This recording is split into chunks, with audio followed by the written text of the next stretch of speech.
the dark side of agreeableness and how it ruins your life and your dating life as a man.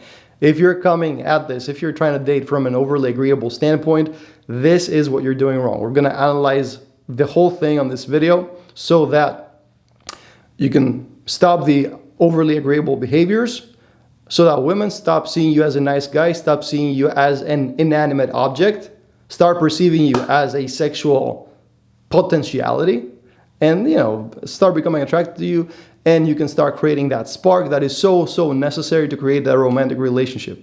This is very important. So what I'm going to do is I'm going to give you a little bit of an overview, 3 concrete examples, the 3 ways that basically agreeableness expresses itself in your behavior and in your relationships. I'm going to tell you what to do to patch it, and at the end I'm going to give you a big picture, bird's eye view, overview of the whole thing, the psychology behind it, so that you know exactly what's going on. Once you've done this, you'll be able to date on your own terms. You'll be able to stop being agreeable and to, because of that, create the spark and the attraction that is necessary for the woman to feel attracted to you, to want you. Okay, very easy. So I'm going to start with a story. I'm going to start with this girl named Fiona, who was my first girlfriend. And the story went like this. Here's how kind of things happened. First of all, she was attracted to me. I did not understand why. I have no idea, but she was. That was unbeknownst to me. I had no idea.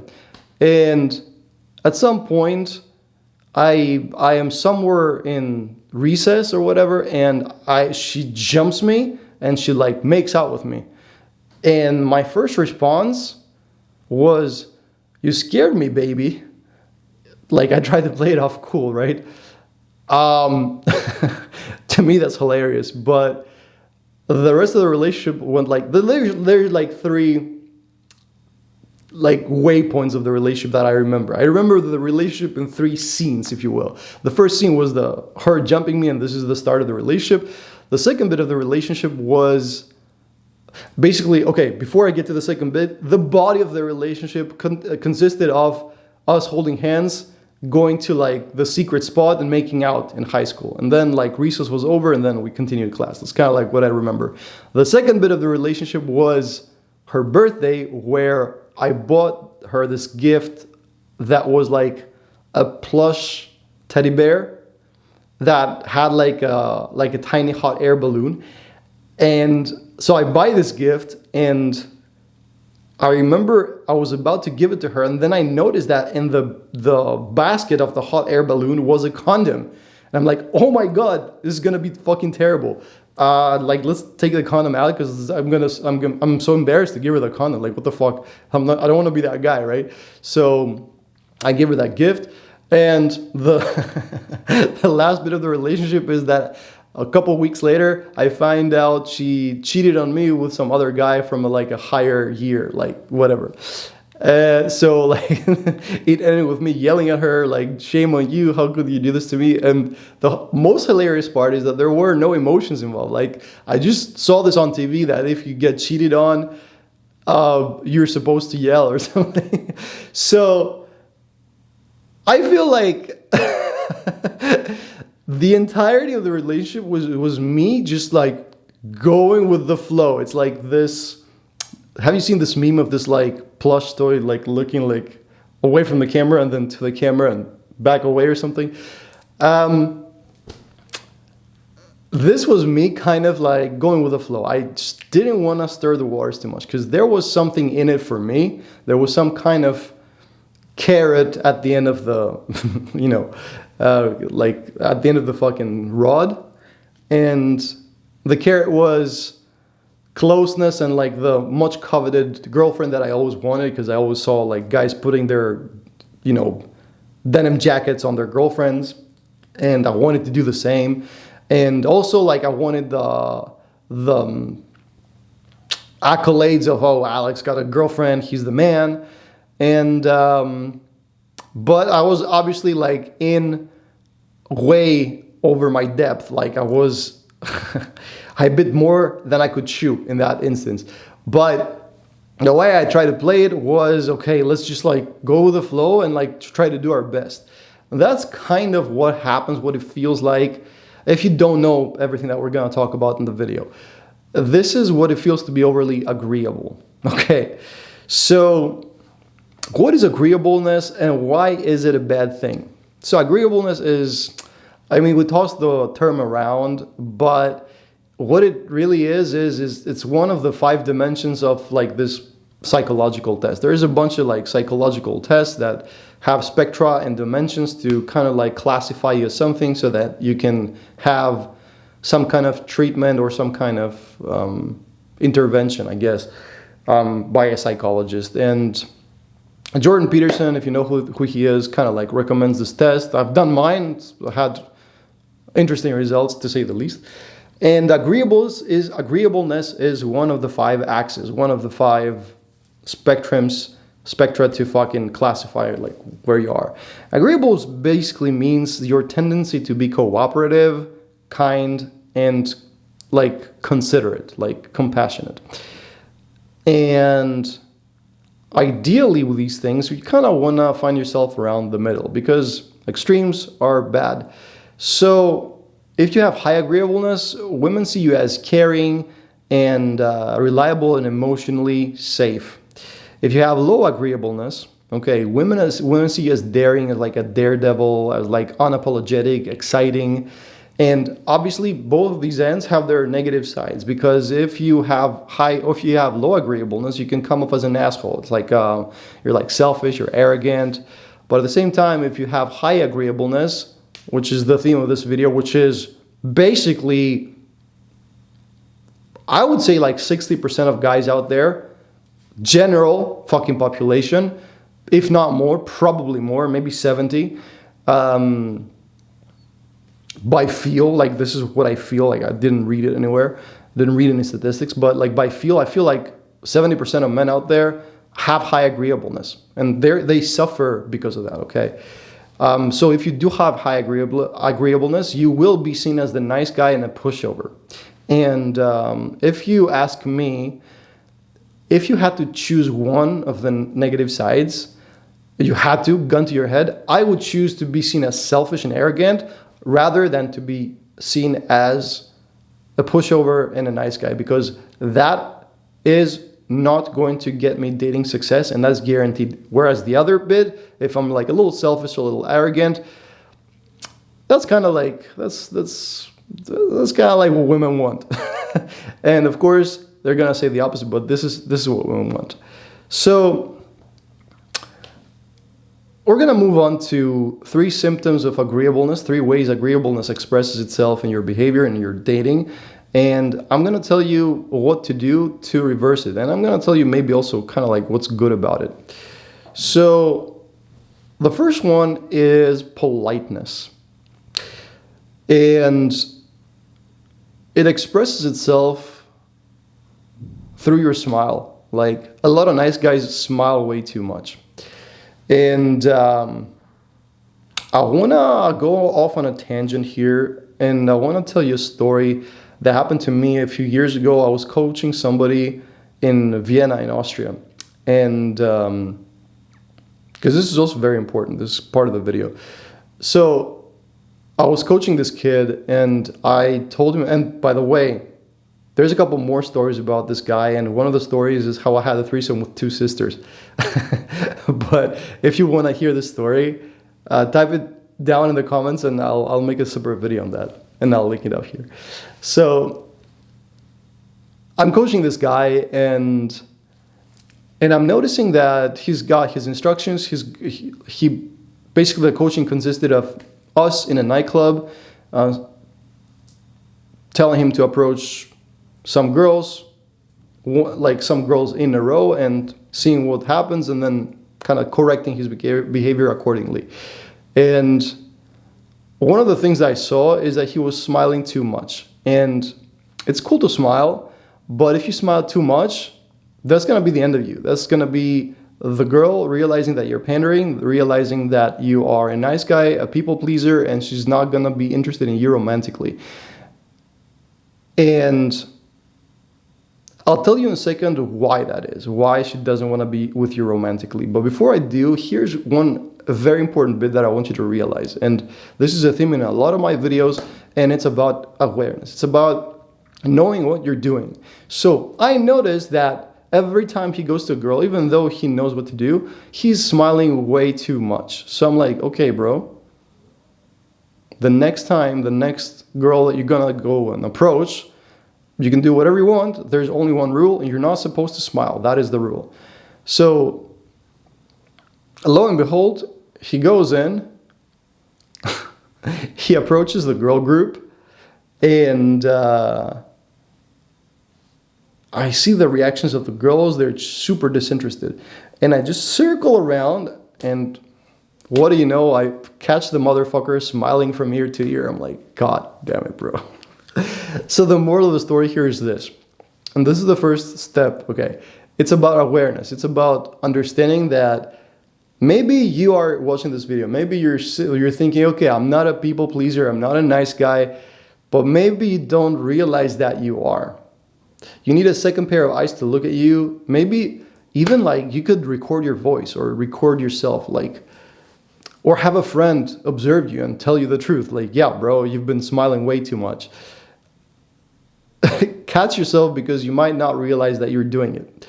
So here's why girls dislike that behavior.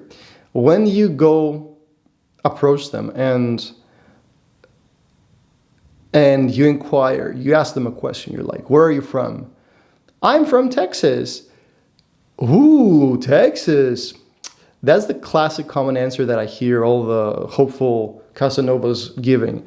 And why are you so excited that she's from Texas, bro? Like, why does it matter to you that much? Unless, like, you were born and raised in Texas and you're approaching her in Shanghai, like, and you just found out you're both from the same hometown, there's no reason to be that excited. Now, there is a reason that you appear to be that excited, and the reason is that you're trying to appease her, you're trying to please her, you're trying to make her happy.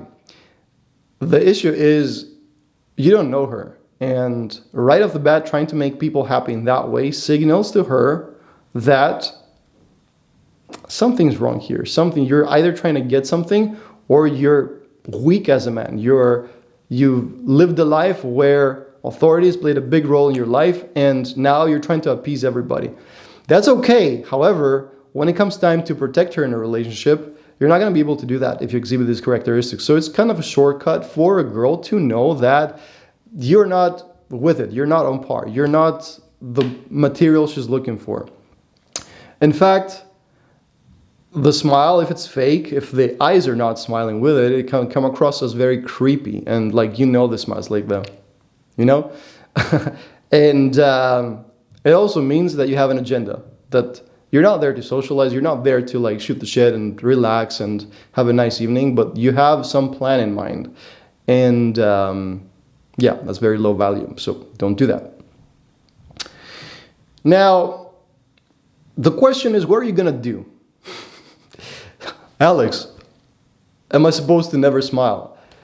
Not quite, because we don't want you to come across as the other, side of the spectrum, the guy who is stern and like, kind of like a soldier and like always kind of like too strict and too matter of fact and no emotions. We want you to be welcoming and warm and display emotional warmth and all that. However, it needs to be balanced. So the solution here is to smile, but the smile can be used as a reward to a challenge. So you can approach with a genuine smile that doesn't last too long, and immediately you can cut off the pandering behavior by switching it up and giving her that nice push-pull roller coaster of emotions that girls are so addicted to, that we're all addicted to, if we're honest. So you go in, hey, what's your name? Cool. Where are you from? Oh, okay, I see. Is everybody like you where you're from? What do you mean like me? Now the smile went away and there's a little bit of a challenge. It's playful and it's also not pandering. It's also not nice guy.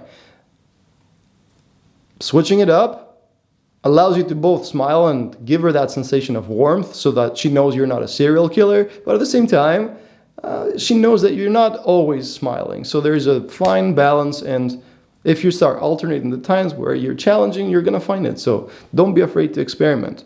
That's what we're doing with the people-pleasing, the politeness, okay?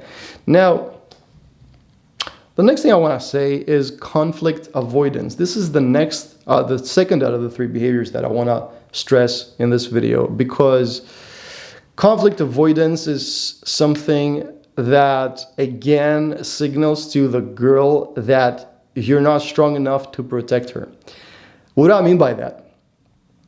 I was on a Euro tour for business, coaching clients, and I had 3, it was like in the middle of the summer, and I had 3 days to fill, and I was somewhere in Germany, and I knew this girl somewhere in Germany that I had met in Greece a year past, and we had hooked up, and it was kind of like a cool story. And but at the same time, it was like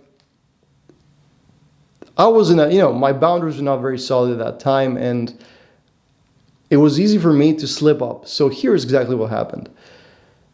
We meet, I go and visit her at her hometown, stayed with her for 3 days, and she showed me around, and it was a great time. But she lost attraction for me at that time, and it was very obvious to me. It was because I was too agreeable. I was pandering. And here's what that looked like. Here's how it feels to avoid confrontation. She introduced me to her friend, and we were just making fun of her, both me and the other male friend. He is her male friend, and they're just friends. But like, he views her as his little sister, so we kind of like always made fun. Well, he makes fun of her, and we made fun of her together. And I can't exactly remember who brought it up. Maybe it was even her who brought it up. She said something about her tits being small, which is true. She has small boobs. She has an amazing ass, but fairly small boobs, which I don't mind either. It's like, some small boobs are nice. So she says that, or he said that, and I agreed and started laughing. I was like, yeah, your boobs are small, something like that. So the moment I say it, she darts her eyes on me. She like fucking stares and gives me death stare. She's like, hey, like, you're not supposed to offend my boobs. And I was like, oh, I'm sorry. Like, I was like scared by that look. And I saw it in her eyes. The minute that happened, she completely lost attraction. She was like, oh my God. Like, she didn't actually, face palm, but she felt that impact. And here's why. It's very obvious, actually. Like, I'm not going to explain it. It's because in this moment, it feels like I don't stand up for what I believe. Like, I laughed at her boobs being small, but when I was confronted about it, I backtracked immediately. I flip-flopped. That's not cool. Now, how does that express itself in your life, in your dating life? The one thing that is huge is ideological differences. Especially, a lot of girls tend to be very liberal, and us guys in our age tend to be rather conservative, like psychometrically. And when it comes to politics and ideology, people have very strong opinions in it. And if you confront somebody on their political beliefs, on their ideology, they're going to be riled up and they're going to be triggered. And a lot of times, you are trying to not stir the waters by agreeing with a girl's political beliefs or ideology, even though deep down you don't agree. You don't agree, but you don't want to stir the waters too much, because at the end of this, there's a carrot dangling for you. If everything goes smooth, you might get laid or you might get a girlfriend. So you're trying to not stir the waters. Ironically, that's the very thing that makes it impossible to have genuine attraction between you and her, because you don't stand up for what you want. So this is a matter of boundaries. Boundaries is one of the most important attraction switches. I've made tons of videos on attraction switches. You can check them out up here after you watch this video. And boundaries is one of the most important ones, because boundaries is what you allow and disallow yourself to do. And also it's what you allow and disallow others. And if you think about it, to do to you. And if you think about it, boundaries is the thing that separates everything that is you from everything that is not you. So the more solid the boundaries, the more solid your sense of self, the more defined and the better defined your sense of self. So if you don't have boundaries, if you don't know who you are, then it's easier for people to push you, to make you into a pushover, to be a pushover for people, to be a people pleaser, to appease people, and to kind of like go with the flow and not stir the waters. The more you do that, the more women don't get attracted to you. So you need to stop this. So how do we stop this? There's a very simple exercise you're gonna do. You're gonna take a piece of paper, fold it down the middle so there's a crease, and that separates the things that you allow and the things that you disallow. And that includes the way you treat people, the way people treat you, what you agree with, subjects. If you want to be vocal about your beliefs, you need to do it. And once the list is written, which you can go back and revise, by the way, because we're not fucking perfect. Once the list is down on paper, once pen has touched paper, from that point on, you need to fucking go with it. And if you find disagreements, or if you find a situation where you feel you should be vocal about it, it's your time to speak up. And you'll see that, yes, it comes with a cost. There is people falling off. There is people that will dislike you for what you say and for having solid boundaries, because especially if you don't have solid boundaries, that means that the relationships you've built up until now, some of them have their foundation in you being a boundaryless person, and people want to have you as that. And when you switch it up on them, now they don't want to hang out with you anymore. That is good. That is a good thing, because the more you polarize, the stronger the attraction is with the ones you're supposed to attract. So create boundaries, and that solves behavior number 2. And the third and most sugar daddy one is gifts and supportiveness. So it's generosity. Now, are we supposed to not support the people around us? Especially supportiveness is so important. But it can be misconstrued, and it can also be used for the wrong reasons. And yeah, you can fucking pay your girl's rent. That's fine. But will you pay her rent the day that you meet her? It's not the best. Will you invite her out to a very expensive dinner for the first date? It's not the best idea, because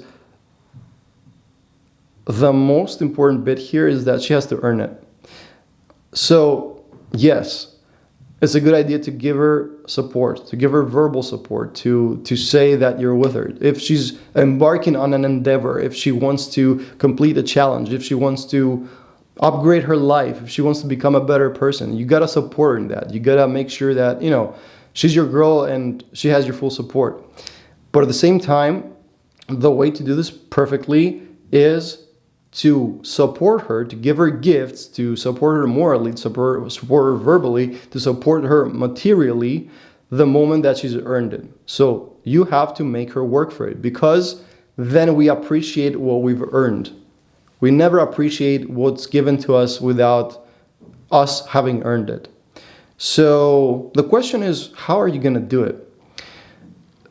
Because you might be watching this and, bro, honestly, probably not exactly my target audience, but you might be a 60-year-old sugar daddy. And that's kind of like your foot in the door to like get to know women. And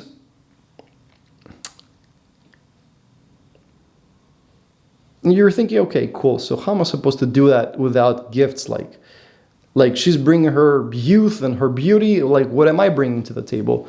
The thing is, bro, you're bringing enough to the table, and you should be bringing enough to the table to be able to meet a girl without exchanging materials right off the bat. And the best way to do that is to, first of all, learn game. So link in description if you want to work with me and figure out exactly how to have the frame, how to communicate enough, how to be attractive as a man. how to change your personality into that of an attractive man. And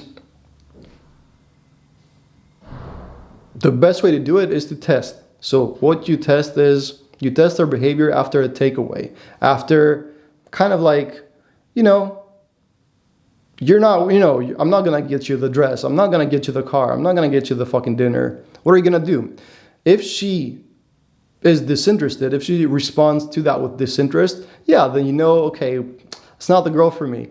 But if she's still interested, then and only then you can you reward her. You can reward her later in the relationship. This can be something that she can work towards, okay? So let's recap here. What have we fucking learned? We've learned that too much agreeableness, which is probably where you're at if you're watching this video, makes you soft, makes you unexciting, and makes you kind of predictable. And this is not very attractive to women.